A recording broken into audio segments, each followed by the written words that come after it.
Hello guys, welcome to my YouTube channel. तो friends, आज हम करेंगे क्लास 9 चैप्टर फर्स्ट हमारे आसपास के पदार्थ। पदार्थ की अवस्थाएं। पदार्थ तीन अवस्था में होता है: ठोस, द्रव, गैस।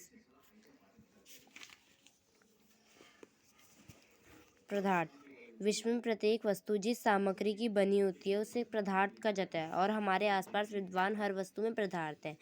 पदार्थ स्थान घेरता है और इसका द्रव्यमान होता है। जो भी मतलब हमारे आसपास जो भी वस्तु उन वो सारी पदार्थ है। उन सब को हमने एक नाम दे दिया है। कणों के भौतिक गुण। पदार्थ कणों से बना है, ये कठोर नहीं है। पदार्थ के कण अत्यंत छोटे होते हैं। जो पदार्थ के कण होते हैं बहुत छोटे होते हैं। पदार्थ के कणों के अभिलाषी गुण। पदार्थ के कण निरंतर गति करते हैं, यानी उनके पास गतिज ऊर्जा होती है, एनर्जी होती है। तापमान बढ़ने से कणों की गति तेज हो जाती है, और क्योंकि कणों की गतिज ऊर्जा बढ़ जाती है, पदार्थ के कणों के बीच रिक्त स्थान होता है, गैप होता है। जब हम चाय, कॉफ़ी या नींबू पानी बनाते हैं तो एक तरह के पदार्थ के कण दूसरे तरह के पदार्थ के कणों के बीच उपस्थित रिक्त स्थान में समावेश होते हैं। मतलब एक तरह के कण एक दूसरे में मिल जाते हैं। इससे पता चलता है कि पदार्थों के कण बीच प्राप्त रिक्त स्थान होता है। पदार्थीय कण एक दूसरे को आकर्षित करते हैं। जब हम पानी के नल को खोलते हैं और पानी की धारा को अपनी उंगली से तोड़ने की कोशिश करते हैं, क्या वह धारा टूट जाती है? नहीं, क्योंकि पानी की धारा जुड़ी रहती है। इसका मतलब है ये पानी के कण एक दूसरे के साथ आकर्षण मतलब जुड़े हुए हैं, जॉइंट में। पदार्थ के कणों के बीच रिक्त स्थान और उनकी गतिज ऊर्जा ठोस पदार्थों में सबसे कम होती है, द्रव अवस्था में मध्यम और गैसीय अवस्था में अत्यधिक होती है।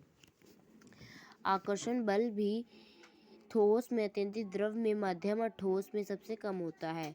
गैसीय अवस्था में कणों की गति अधिकतम होती है, द्रव अवस्था में मध्यम होती है, ठोस अवस्था में न्यूनतम होती है।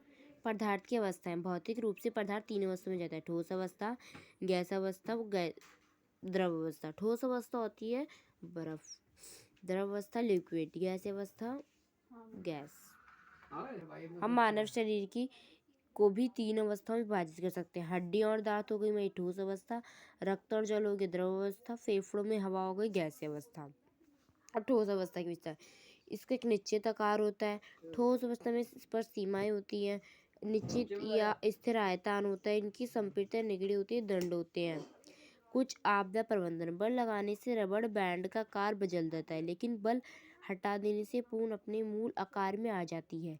अगर अत्यधिक बल लगाया जाए तो रबड़ बैंड टूट जाता है। ठोस अवस्था में कणों की गतिज ऊर्जा न्यूनतम होती है, मतलब कम होती है, इसलिए ठोस अवस्था का एक निश्चित और दृढ़ आकार होता है। शर्करा और नमक जिस बर्तन में रखे जाते हैं उस बर्तन का आकार ले लेते हैं, लेकिन यदि ठोस पदार्थ है, क्योंकि क्रिस्टलों का आकार वही रहता है, हाथ से दबाकर स्पंज को काफी हद तक संपीड़ित कर सकते हैं, लेकिन फिर भी ये ठोस है। कारण ये है कि स्पंज के छेदों में हवा भारी होती है, दबाने से हवा बाहर निकल जाती है। द्रवावस्था। द्रव तरल होते हैं, उनमें बहाव होता है। द्रव मतलब लिक्विड होते हैं। द्रव का कोई स्थिर आकार नहीं होता, ये बर्तन का आकार ले लेते हैं। द्रव का निश्चित आयतन होता है। द्रवों में बहुत कम संपीड़न होता है, मतलब बहुत कम एनर्जी होती है। द्रवों के कणों का आकर्षण और उनका आयतन निश्चित करता है। द्रवों का आयतन निश्चित करता है। द्रव जिस बर्तन में रखा जाए, पानी जिस बर्तन में रखा जाए, लिक्विड कोई भी चीज़ जिस बर्तन में जो उसी का आकार ले लेते हैं। गैस जैसे ऑक्सीजन और कार्बन डाइऑक्साइड पानी में विसरण करती है, और जलीय पौधे जीव पानी में घुल ऑक्सीजन के कारण पानी में सांस ले पाते हैं।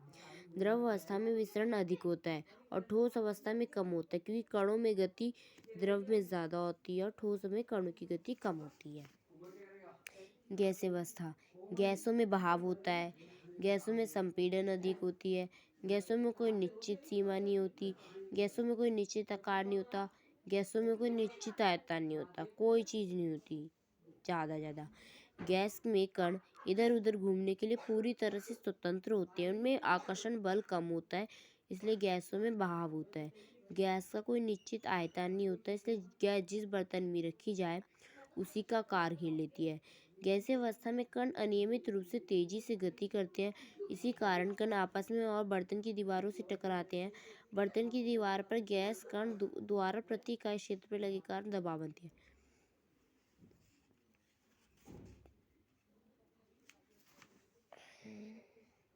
गलनांक।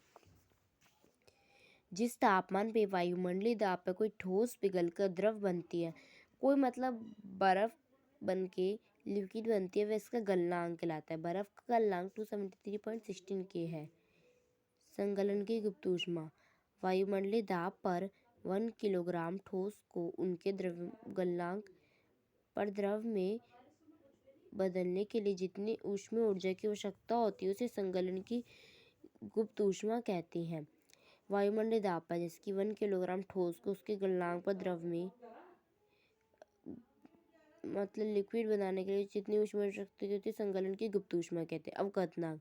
वायुमंडलीय दाब पर वह तापमान जिस पे द्रव उबलने लगता है इसका क्वथनांक कहलाता है। वायुमंडलीय की गुप्त ऊष्मा। वायुमंडलीय दाब पर 1 किलोग्राम द्रव को उसके क्वथनांक पर वाष्प में बदलने के लिए जितनी ऊष्मीय ऊर्जा की आवश्यकता होती है उसे वाष्पीकरण कहते हैं। ऐसे इसमें 1 ग्राम द्रव को उसके क्वथनांक पे गैस में बदलने की जितनी ऊष्मा शक्ति होती है उसे वाष्पीकरण की गुप्त ऊष्मा कहते हैं। अब ऊर्ध्वपातन। कुछ ऐसे पदार्थ हैं जो द्रव अवस्था में परिवर्तित हुए बिना ठोस अवस्था सीधे गैस में वापस ठोस में जल देते हैं। इस प्रक्रिया को ऊर्ध्वपातन कहते हैं। ठोस अवस्था में आए, फिर गैस में आए, फिर ठोस में बदल गए, इस प्रक्रिया को ऊर्ध्वपातन कहते हैं। ये डायग्राम है। अगला है वाष्पीकरण। एक ऐसी सतही प्रक्रिया जिसमें द्रव अवस्था में पदार्थ के कण क्वथनांक से नीचे किसी भी तापमान पर वाष्प में बदलते हैं। ऐसी प्रक्रिया को पहले द्रव अवस्था में आए, फिर क्वथनांक से लेके वाष्प में बदल गए, ऐसे भी को वाष्पीकरण कहते हैं। वाष्पीकरण को प्रभावित सतही शीतल बढ़ाने से वाष्पीकरण की दर बढ़ जाती है। Thank you guys.